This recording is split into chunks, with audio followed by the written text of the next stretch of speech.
জিভের ডগায় লেগে থাকা সেই স্বাদ, রান্নার সময় ভেসে আসা সেই সুগন্ধ আর পাতে এক টুকরো গরুর মাংস বাঙালির কাছে এর চেয়ে বড় তৃপ্তি আর কিসে হতে পারে। অতিথি আপ্যায়ন থেকে শুরু করে ঈদ কিংবা যে কোনো পারিবারিক উৎসবে আমাদের সংস্কৃতির সাথে এই গরুর মাংস যেন ওতপ্রোতভাবে জড়িয়ে আছে। কিন্তু সময়ের সাথে সাথে এই চেনা ছবিটি কেমন যেন ঝাপসা হয়ে গেছে। আমাদের আমিষের অন্যতম প্রধান উৎস সেই গরুর মাংস আজ যেন এক সোনার হরিণ। দামের আগুনে পড়তে পড়তে তা সাধারণ মানুষের নাগালের বাইরে চলে গেছে। 750 থেকে 800 টাকা কেজি এই অঙ্কটা শোনার পর নিম্নবিত্ত তো বটেই, এমনকি মধ্যবিত্তের কপালেও এখন চিন্তার গভীর ভাঁজ।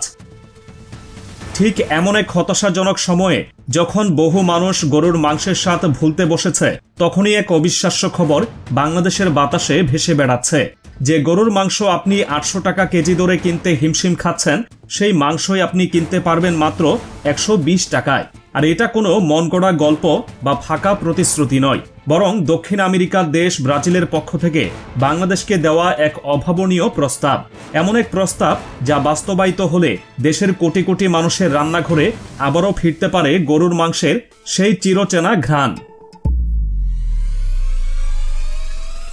সম্প্রতি ঢাকায় নিযুক্ত ব্রাজিলের রাষ্ট্রদূত পাওলো ফার্নান্দো দিয়াজ পেরেস এমন এক তথ্য সামনে এনেছেন যা দেশের পুরো বাজার ব্যবস্থাকে আমূল বদলে দেওয়ার ক্ষমতা রাখে। তিনি অত্যন্ত পরিষ্কার ভাষায় জানিয়েছেন, বাংলাদেশ সরকার যদি আগ্রহ দেখায় তবে ব্রাজিল থেকে প্রতি কেজি গরুর মাংস মাত্র $1 আমদানি করা সম্ভব, যা বর্তমান বিনিময় হার অনুযায়ী এর দাম দাঁড়ায় মাত্র 120 থেকে 125 টাকার মধ্যে। অর্থাৎ প্রতি কেজি গরুর মাংসের দাম কমবে প্রায় 600 টাকারও বেশি। এই খবরটি এমন এক শূন্যতার মধ্যে আশার আলো নিয়ে এসেছে যা তৈরি হয়েছিল বহু বছর ধরে। একটা সময় ছিল যখন প্রতিবেশী দেশ ভারত থেকে নিয়মিত গরু আসতো এবং দামটাও মানুষের সাধ্যের মধ্যেই ছিল, কিন্তু সেই পথ বন্ধ হয়ে যাওয়ার পর থেকেই গরুর মাংসের বাজার লাগামহীন হতে শুরু করে। দামের এই ঊর্ধ্বগতি সাধারণ মানুষকে এতটাই অসহায় করে তুলেছে যে তারা বাধ্য হয়ে বিকল্প পথে সন্ধান করেছে। কোথাও পাড়া মহল্লায় গড়ে উঠেছে মাংস সমিতি, যেখানে সবাই মিলে চাঁদা দিয়ে একটি গরু কিনে মাংস ভাগ করে নিচ্ছেন।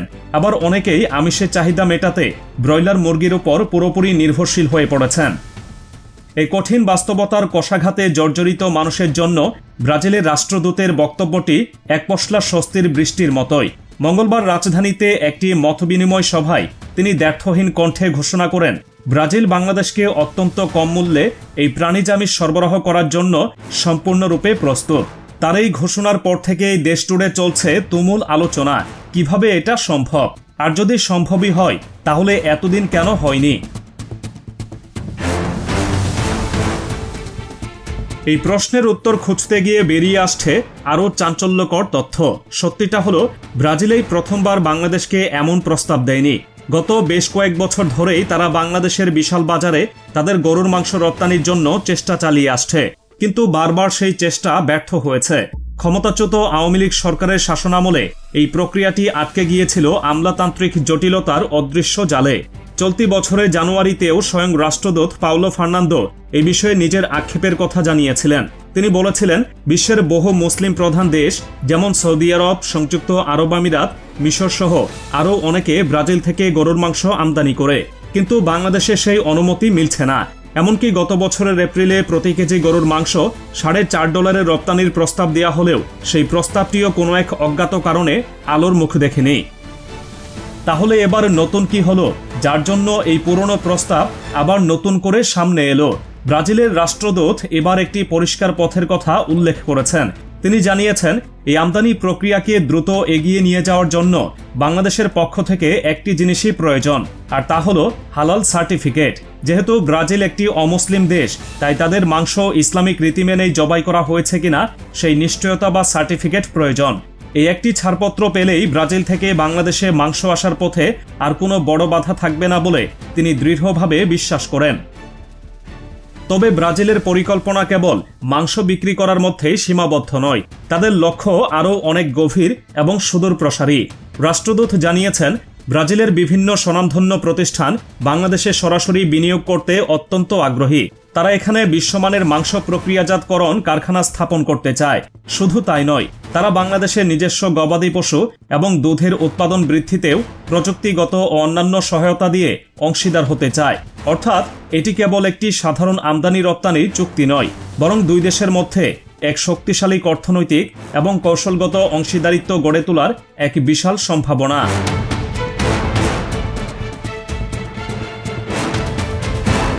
আর এই আন্তর্জাতিক সহযোগিতার বাতাস যখন বইছে, ঠিক সেই সময়ে বাংলাদেশের জন্য আরও একটি সম্ভাবনার দ্বার উন্মোচিত হচ্ছে।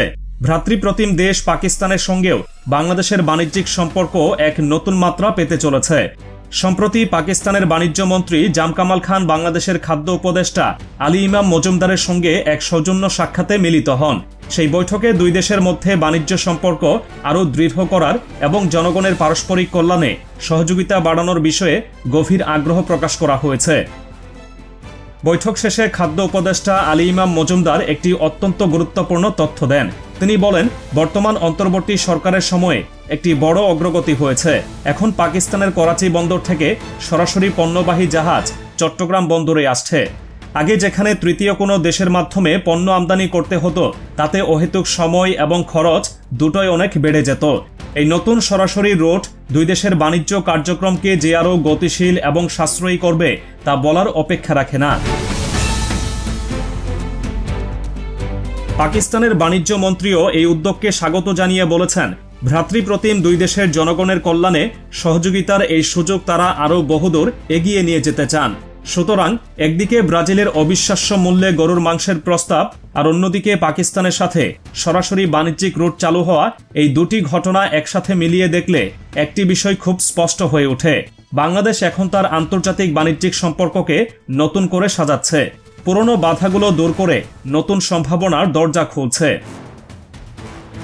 এখন সবথেকে বড় প্রশ্নটি সাধারণ মানুষের মনে, ব্রাজিল থেকে 120 টাকায় গরুর মাংস আমদানির এই স্বপ্ন কি শেষ পর্যন্ত সত্যি হবে? যে আমলাতান্ত্রিক জটিলতায় এই প্রস্তাব এতদিন আটকে ছিল, সেই জট কি আবার খুলবে? দেশের লক্ষ লক্ষ খামারিদের স্বার্থ রক্ষা করে কিভাবে এই আমদানির ভারসাম্য রক্ষা করা হবে, সেই পরিকল্পনাও নিশ্চয়ই সরকারকে ভাবতে হবে। তবে সবকিছুর ঊর্ধ্বে এই মুহূর্তে দেশের কোটি কোটি সাধারণ মানুষ একটি আশার আলো দেখতে পাচ্ছে।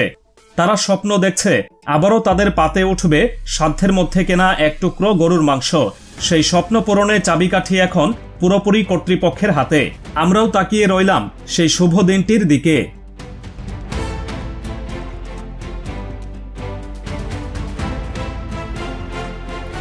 We are on the way. It's not supposed to be absolutely complete at any time.